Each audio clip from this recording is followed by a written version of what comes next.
morning.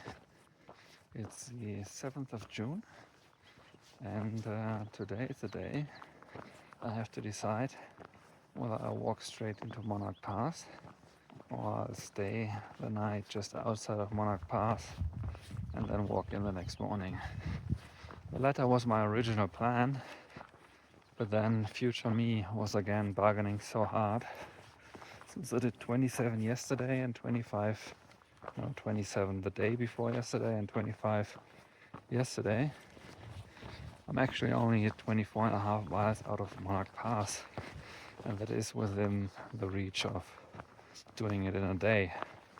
It's going to be a full day of hiking, but it's possible.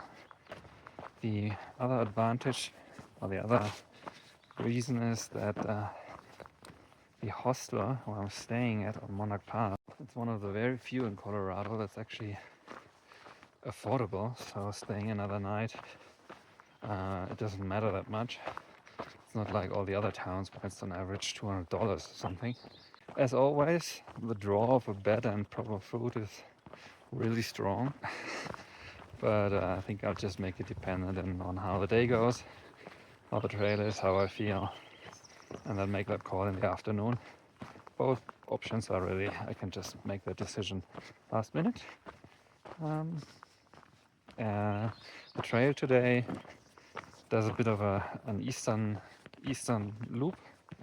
Interestingly enough, it doesn't go straight to Monarch Pass, and it does so because it's trying to stay as much as possible up on the ridgeline. So we're not really dropping down, I think, below 10,500 feet. We're mostly going up and down between 10.5, 11.5, 12,000 feet all the time. So there's going to be a lot of little up and downs, but no major climbs up a mountain as yesterday. It's beautiful walking.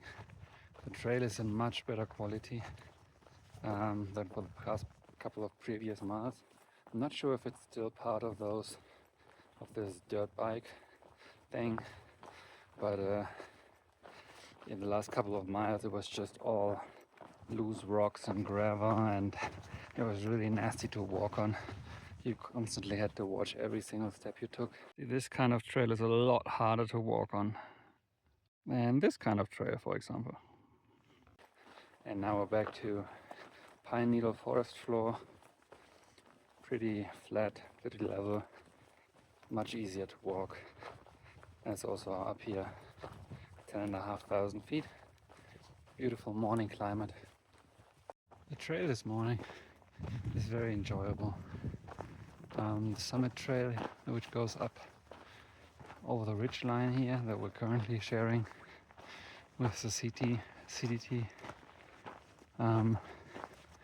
is going mostly through forests. So you got dirt and pine needle floor, fairly level, which is really nice because my soles are extremely tender, as the last 2 days have been walking a lot on gravel and very pointy rocks all the time, and that eventually really tires the feet out. I've just climbed up to what's called Windy Peak, even though it's completely still. It's at about 11.8 and marks the first of 2 big climbs today. The second is the climb up to the ridge that then takes me to Monarch Pass. So it's 12:30 and I'm just coming up on Marshall Pass, which is the pass right before Monarch Pass, and it seems to be a place where you can go with a car, because I've seen other people, and you only ever see other people out here if you can go somewhere with a car.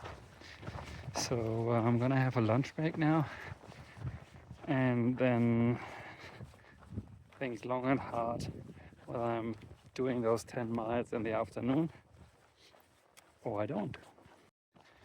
Well, I'm walking again, so I think the decision is clear.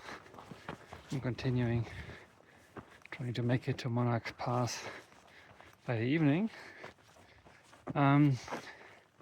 It'll be a climb up to 12,000 feet first, which I'm currently doing, and then it's mostly a horizontal traverse across the flank of a couple of mountains until the trail drops down to Monarch Pass in 10 miles. I'm really glad I decided to take this hike.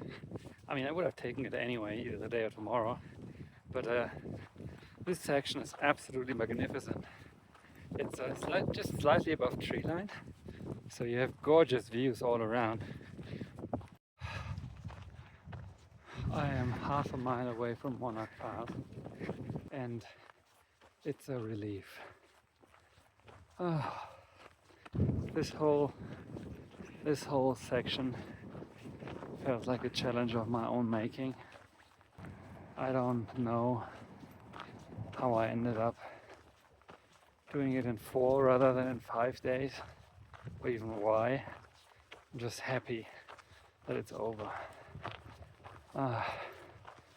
Averaging more than 25 miles a day, around 4,000 to 5,000 feet of climbing. This multiple days in a row is just too hard. It just hurts. It's not fun. It's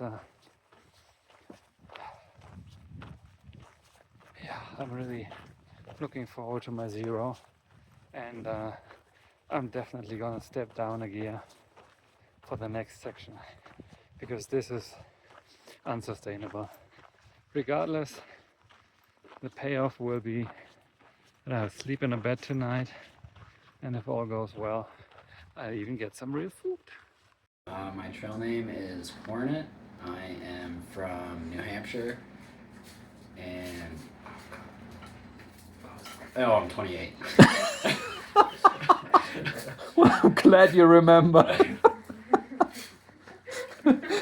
And maybe do you also remember why you started to hike the CDT? The reason I started to hike the CDT is my partner Flotus said she'd break up with me if I didn't. No, we hiked the AT together and the PCD together, and the CDT was the last puzzle, or the last piece of the puzzle. So I see. Okay, that makes sense. Trying to get our triple crown.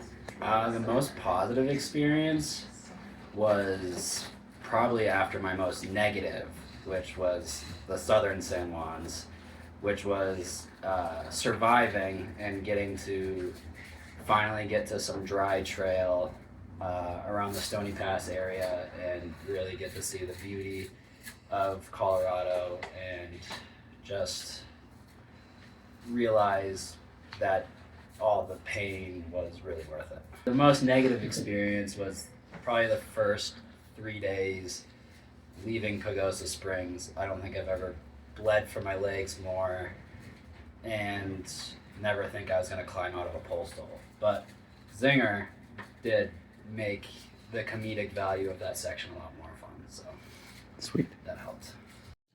So I finally made it to the butterfly house, which is just down the pass from Monarch Pass.